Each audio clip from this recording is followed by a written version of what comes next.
때는 새벽 2시 35분 창원 어느 농수로에 택시 한 대가 빠졌습니다. 운전자는 실종 상태, 차 안에는 핏자국만 가득했으며 그리고 7m 떨어진 풀숲에서 형사들은 피해자를 발견하게 됩니다. 112입니다. 무슨 일이십니까? 여기 농수로에 차가 빠져 있는데요. 시동은 켜져 있고 뭔가 이상해요. 빨리 좀 와주세요. 새벽 2시 35분 평소라면 고요해야 할 시간 경찰은 즉시 출동하게 됩니다. 현장에 도착한 순찰차, 어두운 도로 끝 한층 물에 잠긴 택시 한 대가 눈에 들어왔습니다. 단순 사고 같기도 하네요. 밤이라 잘 안 보였을 수도 있고. 그럼 왜 운전자가 신고 안 했을까? 의식이 없나? 그 의문은 차량 내부를 들여다본 순간 깨지게 되는데 이번 시동은 켜져 있고 미터기는 계속 돌아가고 있었습니다.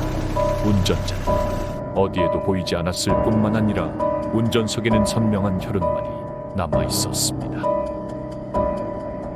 수색은 오래 걸리지 않았으며 택시에서 7m 떨어진 풀숲, 거기엔 상의가 벗겨진 채 앞으로 고꾸라진 운전자의 시신이 있었습니다. 상태가 심상치 않네요. 피해자는 가슴, 배, 옆구리 등 14곳의 자창과 함께 몸 곳곳엔 방어흔 등 무자비하게 찔린 자국들이 보였으며 형사들은 범인이 피해자가 도망가는 와중에도 쫓아가며 흉기를 휘두른 것으로 추측하게 됩니다.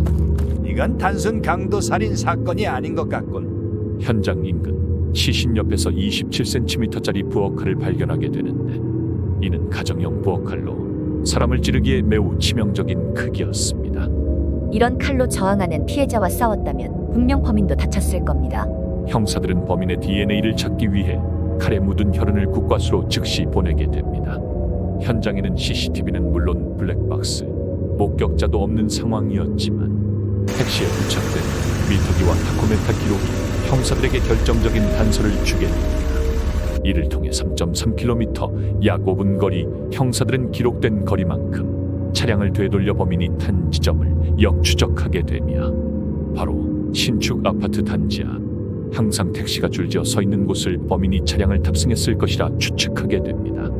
이 시간에도 여기에서 택시를 타는 사람들이 있었단 말이지. 형사들은 택시 내부에서 10개의 지문을 채취했으며 그중 유독 선명하게 남아있던 지문 중 조수성문, 그것도 왼손 두 번째 손가락의 지문을 의심하게 됩니다. 일반적으로 문은 오른손으로 열지 않나요? 부자연스러운 자세라 오른손을 쓸 수 없는 상황이었을지도 몰라. 지문 조회 결과 놀라운 인물이 나오게 되는데 이는 전과도 없고 신축 아파트 인근에 거주하는 18세 고등학생이었던 것이었습니다. 형사들은 학생의 집을 방문하지만 그는 없었으며 대신 수상한 인물, 학생의 아버지가 주변을 두리번거리고 차량에 타더니 갑자기 고속도로로 진입하게 됩니다. 혹시 아들을 숨기러 가는 건가요? 하지만 추적 끝 모텔에서 나온 건 여성과 팔짱 낀 아버지뿐. 허무하군. 아들은 여기에 없었어. 결국 형사들은 시내 기지국 신호를 바탕으로 PC방 수색을 시작하게 되며 그리고 마침내 그를 발견하게 됩니다. 학생, 우리 경찰인데 잠깐 얘기 좀 하자.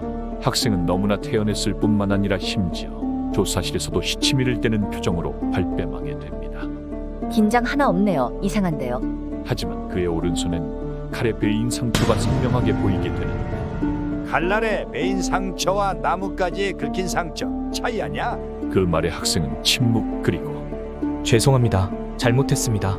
학생은 무릎을 꿇고 울기 시작했으며 DNA 검사 결과도 일치하게 됩니다.